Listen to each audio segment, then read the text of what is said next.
January, they turned round and tried to make me get out of my house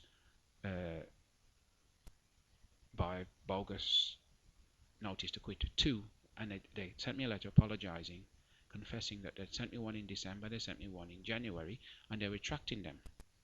So you would have thought that would have been the end of the battle to get me into rent arrears, which would eventually evolve into plots as the picture got clearer, plots to get into my house to steal documents, whereby if they was to issue a summons against me with bogus arrears, they could apologise later on after they've got summons, throw my copy in the bin, and then raided my house when I'm out, empty all the evidence. Well, that was their plan, and that plan continued from December, January, February, March, April, May, June, July 25th. I wrote to the court because by that time I'm in £1,000 arrears when I'm not working, and I get guaranteed housing benefit. So I made inquiry to the court. The court told me on the date of the 27th of July 2007 that yes, there is a case being brought in here by the council, which obviously they must have thrown my copy in the bin. And then that came on the 3rd of August telling me that there was a case and that there was a date set for the 5th of September. Well, how do you get a date set for the 5th of September if you put in the case on the 25th of January, the same day I wrote to the court, by the way, and telling me that they've got a date set for the 5th of September. So 5th of September simply means that somebody didn't want to hear the return of the summons, which do I really owe the money, am I defending or not? That is the process. Somebody can go through the process, set a date for the 5th of September, guarantee that we're going to get into my house one way or the other, during which time, before 5th of September, after the court had my letter on the 25th, wrote to me the 27th of July, suddenly police walked into my bedroom on the 3rd of August 2007, telling me they'd take me to the station for answering questions. When I get to the station, it turned out Birmingham City Council set them on me. Now, I had already written during June and July repeated demands for the police to arrest these people in the council who were obviously by that time, since December, trying to get into my house by bogus summons. Well, the same day they brought me in the police station was the same day the court had written telling me about the secret summons that was put in on the 25th of July.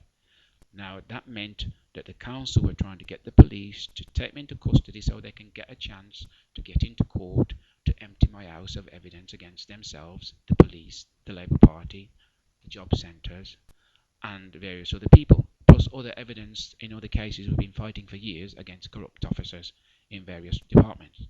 So there was a plot that they couldn't beat me, so let's get in his house, take him out while he's out, get in his house, empty his house of all the documents, including which Tony Blair has got and Gordon Brown have got themselves, including evidence that's gone to the United Nations and the European Commission of Human Rights, who's supposed to be tracking me from 31st of August 2006. So there was a definite plan to rob my house and then probably apologise later after everything's in the skip.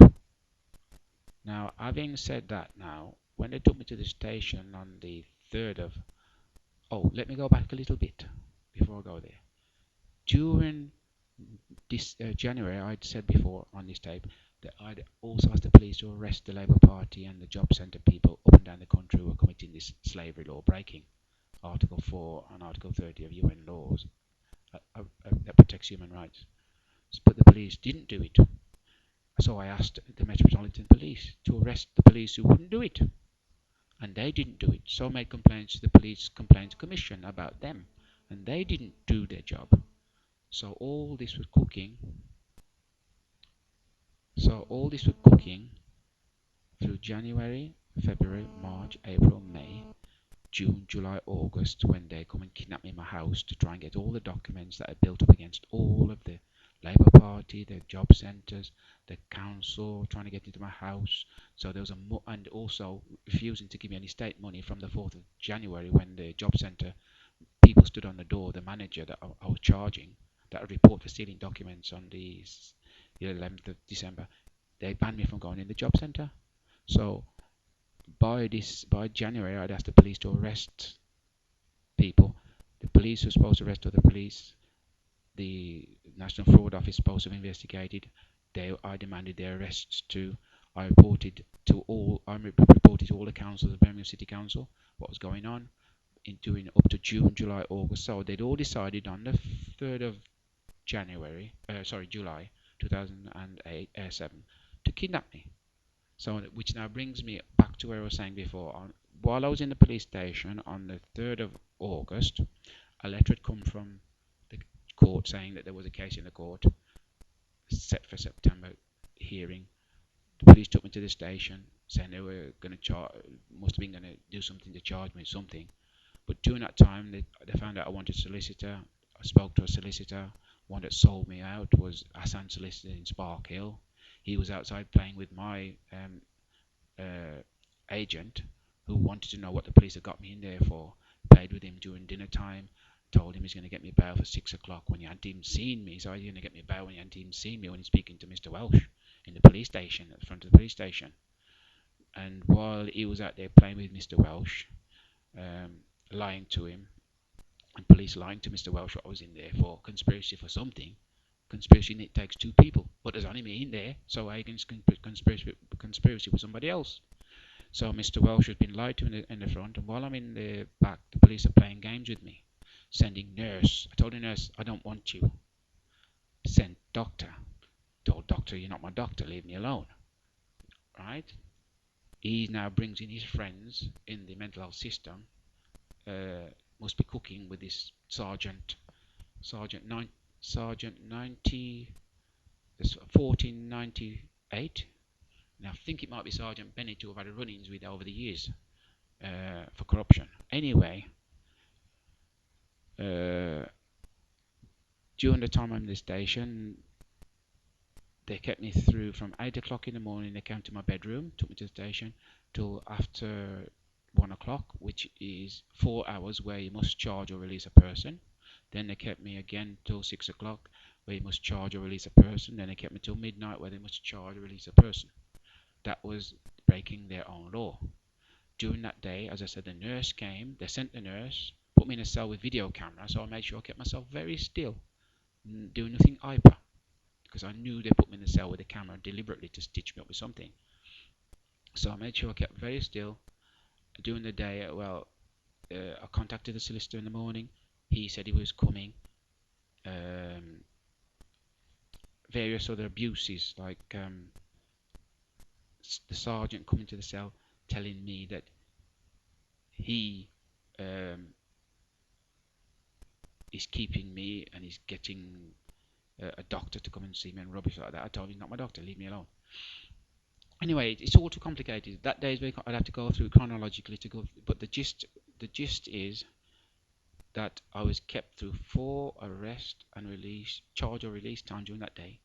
I've never had any mental illness in my life, never anything, but they kept me through those 4 periods of charge or release date. Refused to let me phone solicitors various times. Refused to let me get a book to find another one when it's obviously the other one had sold me out, Mr. Hassan of Sparkhill, Hassan Solicitors, and it turns out he's been selling out quite a lot of people in Birmingham, especially black and Asian people, to the police because they've obviously been in the station for many years as duty solicitors, and the police know everything about them and they know everything about the police. So certain things, they cut deals, take on too many cases, can't manage them, sell out hundreds of cases at a time probably, right? And this is what the police and the duty solicitors are in bed with. So they will never save the client. They will never put the police to prison to save the client. That's what I'm trying to say about the solicitors. Well, this Hassan is one of them.